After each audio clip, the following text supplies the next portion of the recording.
talk about what they do as to reach difficult or remote places, and we will have also the testimony or different youth organization on what they have been doing, what were the challenges, but also what kind of solutions and opportunities they have found through these activities. So I think it will be very diverse. We have tried to invite people from different places in the world, because acknowledging that we live in different environments, and so and we wanted really to have testimony of this diversity. Indeed. So there's more information on WHO's website, www.who.int. There'll be information coming out on our social media platforms, so take a look for that. And we really do hope that you can join us tomorrow, 12:30 Central European Time, for a webinar for World Youth Day. So Dr. Sylvie, we're going to wind up soon. I hope you're sitting comfortably, because it's a very long list of countries. We'll just go through a few of them. So thank you everyone who joined us today from, big breath, Nigeria, Zambia, Argentina, Democratic Republic of the Congo, Iraq, Bangladesh, India, Pakistan, Ghana, Mali, United States of America, Turkey, Kenya, Ivory Coast, Nepal, Brazil, Peru, Belgium, Uganda, Netherlands, Namibia, Iran, Malaysia, Haiti, Rwanda, Nigeria, I said that, India, Jamaica, Philippines, Brazil, Australia, United Kingdom, Thailand, Indonesia, Morocco, and the list goes on and on. I'm wondering if you could leave our viewers with a few last thoughts, important messages on this topic, the role of youth in engagement against the COVID-19 infodemic. Dr. Briand. Yes, so I think it's, our Director General often mentions solidarity, and I think it's for me, what I think is very important in this crisis is that we are all affected in different ways, but we cannot win this battle without being together. And what youth can bring to this fight is really, first, their creativity, their fantastic connection through social media, and so they can, again, as I said, make social media a safer place where we can all find this place as a trusted source of information. And I think they can also help to maintain the cohesiveness of the society, because the idea in working with youth organization and young people, it's really not to introduce a split between generations, but really to make sure that we all contribute to more cohesiveness of the society, in spite of this virus that is tend to bring us apart, because we have to maintain physical distancing. But what we want is to remain very socially connected, and between generation, between countries, between people, between gender. We are all on the same planet, and we can all be together in this fight. So I hope that you all attending will send us a lot of good ideas to make this happen, and so that we have a better future in spite of this pandemic. Mm-hmm. Everyone has a role to play. So we hope that you can join us tomorrow's webinar to hear the voices of young people from around the world, to hear the voices of our leaders, and to give your voice to this important topic. So thank you so much, everyone, for joining us. Thank you for your comments and your stories. We look forward to joining us again later in the week for another Social Media Live. My name is Chris Black. Thank you, Dr. Briand, for your time today and for your work on this important topic. Thank you. Hope to see you again soon.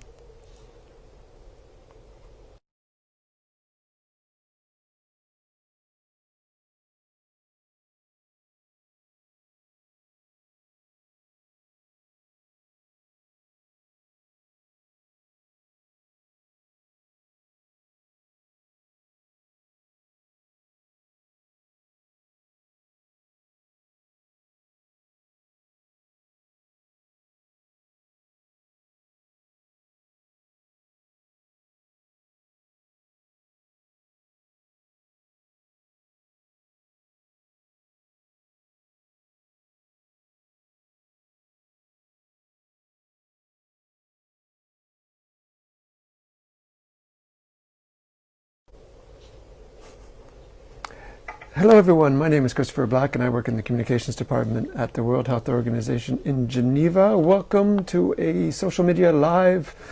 We're so happy that you could join us today. I'm very delighted to be with our guest, Dr. Sylvie Briand, who is the Director of Epidemic and Pandemic Diseases here at WHO. And today we're looking at the role of youth in the work against the COVID-19 infodemic. As many of you know, tomorrow is Youth Day, and it has a special theme this year, Youth Engagement for Global Action. And Sylvie, I'm wondering if you could tell our viewers a little bit about what is the infodemic? It's something you've been working on for many months here at WHO in Geneva with partners around the world. Sure. So infodemic is a tsunami of information that always accompanies epidemics. Within this information, you have good information and bad information. Bad information means information that will not help you to protect your health or to be to have the means to counter this particular epidemic of COVID-19. And so infodemic, it's always there with epidemic. We have seen for other epidemics, whether it's plague, yellow fever, Ebola, you always have an infodemic. And so the point is not really to suppress the infodemic, but rather to manage it, making sure that the good information goes easily to the right people at the right time. Thank you so much, Doctor. How has WHO been working on this to counteract this infodemic? So we are working with many partners on this because actually the virus in the physical world has been transmitted in all countries in the world and to many millions of people now. And so similarly to the infodemic is also affecting many millions of people on Earth. And so to counter this, we need really to work together. It's not only the role of WHO, but WHO with many other groups and including youth groups as well, we can fight the infodemic. What we do specifically is really first to make sure that people can access the right information. As you have seen, the science is evolving very fast. We didn't know anything about this disease and the virus in January. And now, a few weeks or months later, we know a lot more. But there are still lots of uncertainty. And so our role is to really distill this science into concrete messages that then can be used by many people so that they can protect their own health and the health of their families. Thank you so much. So welcome if you're just joining us. Live event looking at youth engagement for global action in the fight against the COVID-19 infodemic. Please, if you have any questions, put them in the comment box, depending on which platform you're watching us on. If you're on Twitter, you can hashtag your question, Ask WHO, and our colleagues here will pass those questions on to me, and we'll pass them on to Sylvie. We'll ask them as we go on the shits with COVID-19, or your experience in dealing with all this massive information that's floating around on this disease. Stick those in the comment box too. We would love to hear your feedback on that. So Sylvie, Dr. Briand, how can young people be part of the response and solution in terms of COVID-19? First, I think it's young people, old people, everybody has a role to play in managing the infodemic. But young people, because they are socially very connected through social media, internet, and so on, I think they are master it as well, probably much better than the older generation. So I think first they can help to make the social media a safer place to communicate. Because we have seen fake news, and some fake news on treatment, for instance, can be very dangerous for health. We have seen some medicine promoted, but some of them are really poison, and so people shouldn't take them. But it's very hard for many people to differentiate what is good information from what is the bad information. So I think young people can really help us in this, and by examining really critically this information, trying to get this information from trusted sources, and not sharing again information where they are not really sure that it's good information, so that we can stop the virus spread of certain fake news. then they can also help us really to talk to the other generation and talk to their parents, grandparents, and tell them, okay, what is this virus about and how can we all together deal with it. I think this is where they can really change the course of this disease. Mm-hmm. And you mentioned social media. Another channel must also be things like messaging applications. So Facebook Messenger, WhatsApp, Telegram, things like that. Is that something that we work on as well in terms of communicating with young people?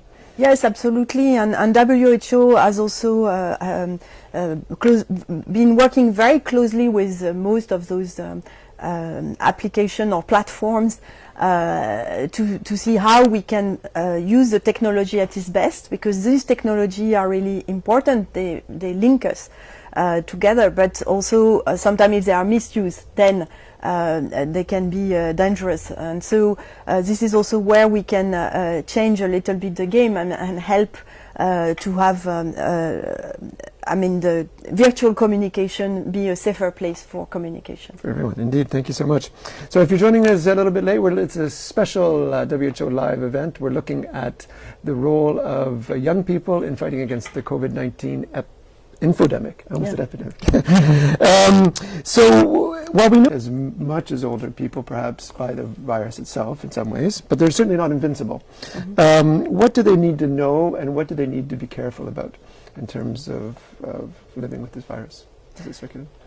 Yes, so indeed we have seen that these virus tend to produce more severe disease in older generation, or people with underlying condition like diabetes, cardiovascular disease, or immune depression.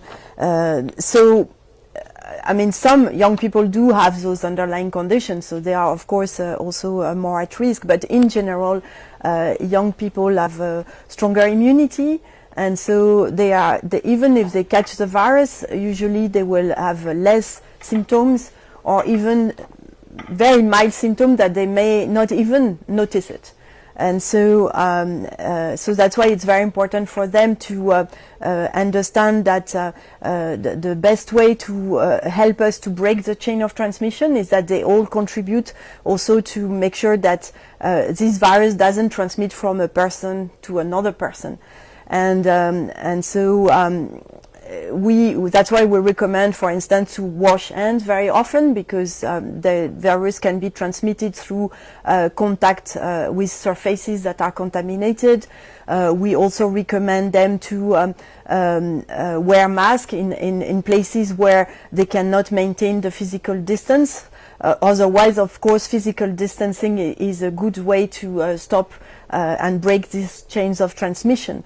And we have noticed also since the beginning of this epidemic that there are certain circumstances where the risk of being infected is higher.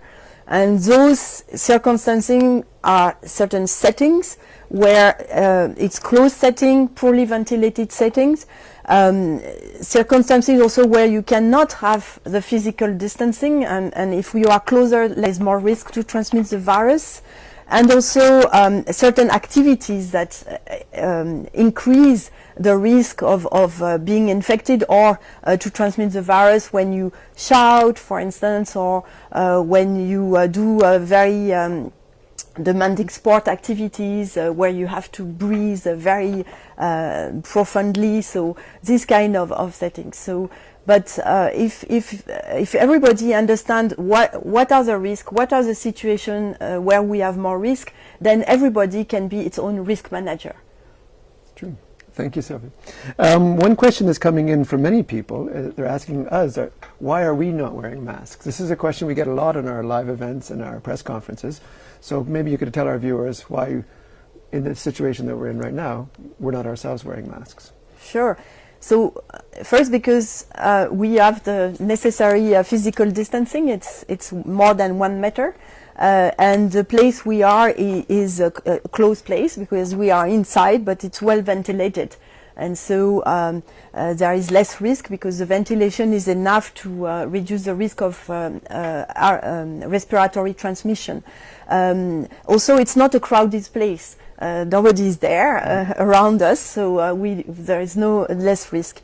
And also because at WHO, before entering the building, we check the temperature and we have other checks on our own health. And so everybody knows that if they feel sick or if they feel unwell, even with mild symptoms, we should stay at home and not come to work at the office. We have a question from Jeff on Facebook, and he's asking, when young people are going off to college, which is going to be coming up in a few weeks in North America, should they always wear masks in social situations, or what other options do they have? So mask is a good protection when you cannot have the necessary physical distancing.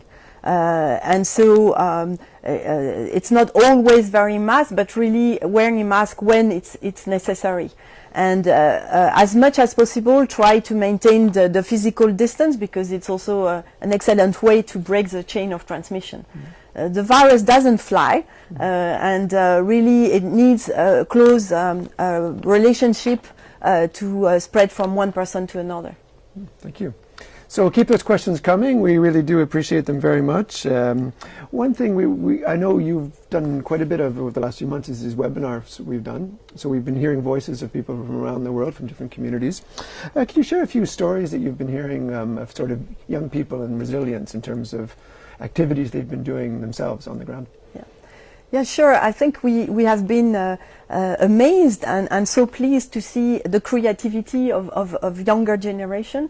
When they were understanding what was the problem, then they find solution adapted to their context.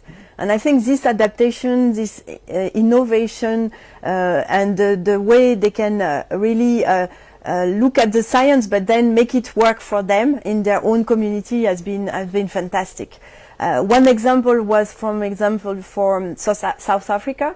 A young girl decided to develop a radio station to share with her communities insights on COVID-19, of course about the prevention. We can provide the latest scientific update on the disease and the virus, but I think it's young people need to adapt this to other young people, because they have different way to express things, different words as well sometimes, and also maybe the way young generation communicates are different, not only because of the mean, it's more through a mobile phone, or but also visual videos and so on. And I think the activities also they have different type of risk. For instance, nightclubs are quite risky places for COVID. COVID loves nightclubs as well, and because in nightclub they have many young people to infect, and people are staying there many hours, and so for this reason. But it's not because COVID likes nightclub that we need to not take this into account, to adapt also the risk. We can do many things to continue to dance and to enjoy a relationship with other young people without necessarily increasing the risk of getting COVID.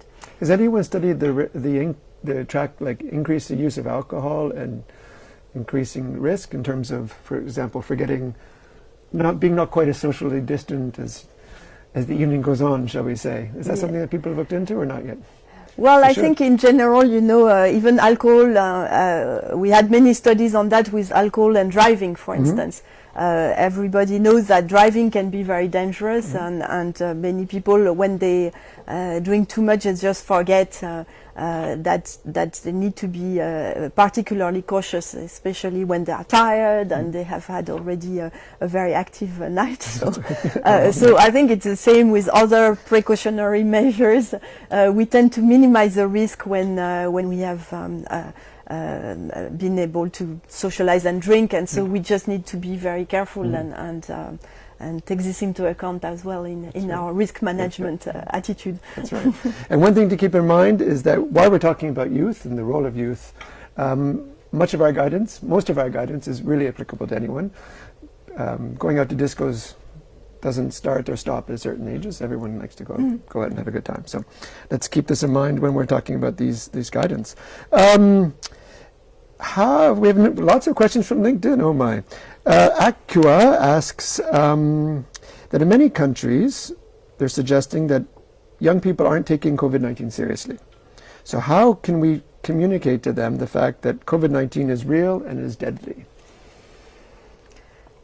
So it's true, because I think when you are young, usually you are in good health. You don't have many diseases. So disease is something that is a bit far away from young people. But I think many young people have probably seen the numbers and the information on TV. So and if so many government and leaders are talking about it, it's real. I mean, it's not only in one place. It's the entire world is affected, and it's not a global conspiracy about creating new disease. No, really, there is a new disease that has emerged, and this new disease is spreading.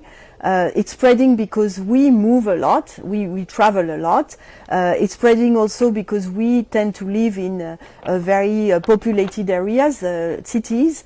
Are getting bigger and they are very populated. So there are many things related to our way of life that are somehow enabling factors for the spread of this kind of new viruses. But also I think it's very important for young people to realize that in the world of tomorrow, we will continue to have those infectious diseases. And so COVID-19 is just reminding us that humanity has always lived with microbes. Microbes are part of this planet as well as human. And what we have to find is good way to live together on the planet. And of course, when certain microbes or viruses become too powerful and prominent, like this one, and they start spreading and they start infecting some vulnerable communities of people, everybody has a role to play to stop this and to, or at least to reduce the spread and to minimize its impact. Indeed, we're coming up into the fall, into the flu season in the Northern Hemisphere. Is there any advice for young people in terms of influenza as well that would be similar to COVID in terms of prevention?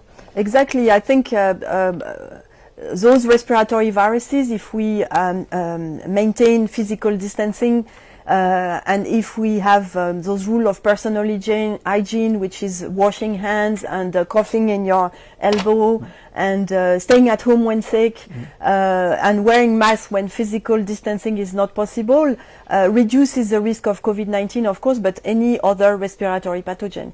And so maybe this year many young people will be able to go through winter without any cold.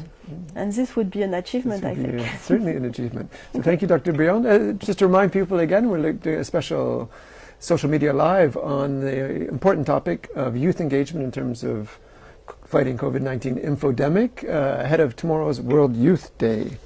So speaking of young people and schools, Shamsad from Facebook is asking, how can we protect our school children from these viruses? So in many places around the world, August and September is the time kids go back to school. What are our advice for them? Okay, so what we have seen is that firstly that personal measure like hand hygiene works. It works very well, and I think even for children it's good for them to learn this, because it's not only helpful for COVID-19 but it's very helpful for any other disease. And during the 2009 influenza pandemic, while we were recommending those measures for the entire population, but it applied also for children, we have seen also a real decrease in gastroenteritis. So it protects everybody, not only from COVID-19, but from other type of diseases. So washing hands at school, it's very important. Then it's very difficult for children to maintain physical distancing, but try as much as possible to reduce the opportunity of very close contact. And again, if those close contacts are limited in duration, and if they occur outside, not in closed environment and poorly ventilating room, again, the risk of transmitting the disease is much lower. And so then, of course, there is a possibility of wearing a mask, and probably certain schools will implement this measure, especially if it's difficult to maintain the physical distance, or if it's difficult to maintain the ventilation in the room, which might be the case in many places where it's very cold in winter and you cannot really open the window when you are listening to the teacher. So again, it's a matter of adapting the measure to special settings, having in mind what is the rationale for those measures so that we can reduce the risk to its minimum. But there is no zero risk anywhere. And so, and maybe if children don't get the virus in school, they can get it outside the school when they play football or somewhere else. So I think we have to be realistic as well. It's very important for children to continue to learn and to go to school. And so we have to adapt the measures so that they can do it safely. And again, fortunately, this virus is producing more severe disease in elderly than in children. So maybe the children will get the virus, but hopefully they won't get a severe disease. Thank you. We have a few questions on Facebook wondering how WHO's work with young people sort of fits into its overall response. I'm wondering if you could sort of sum up for that. It's a big question, a short answer perhaps to a big question. Yes, it's part of the global response. We work with different audiences. We work with what we call the world of work, and so all the employers, employees to make a workplace safer. We work with faith-based organization, any religion actually, to work with them how we can adapt the measures, and because what is really important is that any community, whether it's a youth community, a faith-based community, employers, employees communities, they are actors in this response. They have a role to play, and we want to partner with them so that everybody knows what is needed for them to reduce the risk in their particular community. And this is why everybody is important in this response. Indeed. We have a question from, where did it go? Oh, I've lost it. Exactly on that theme in terms of the world of work, from LinkedIn, looking at young people's livelihood, including employment and education. So it's something that's heavily affected by this disease. Is WHO, or talk a little bit or work with partners on this issue in terms of concretely what we're doing? Yes, absolutely, because we have seen that at the beginning of this pandemic there was a lot of surprise. So many measures were taken late, in a sense that there was already sustained transmission in the community, and a lot of people going to the hospital to receive care, and the hospital overwhelmed by the demand, and therefore many people couldn't really access the care they wanted or they needed. And so most of the measures that were put in place in the first few months were really what we call to flatten the curve, because it's not the same for an emergency ward to receive 1 person per day or to receive 100 person in one day, and it makes a huge difference. So I think now the global community has learned. We have learned that we need to take some measure, but very early on. Many countries have improved the capacity of testing, so they can detect the first cases very early and tackle the clusters of cases also very early to prevent sustainable community transmission. And so really what we are doing now is fine-tuning the measures so that it protects the health, but has a much less impact on the economies, on the work, on the education. And so I think this is where we are going now, and it's very important for everybody to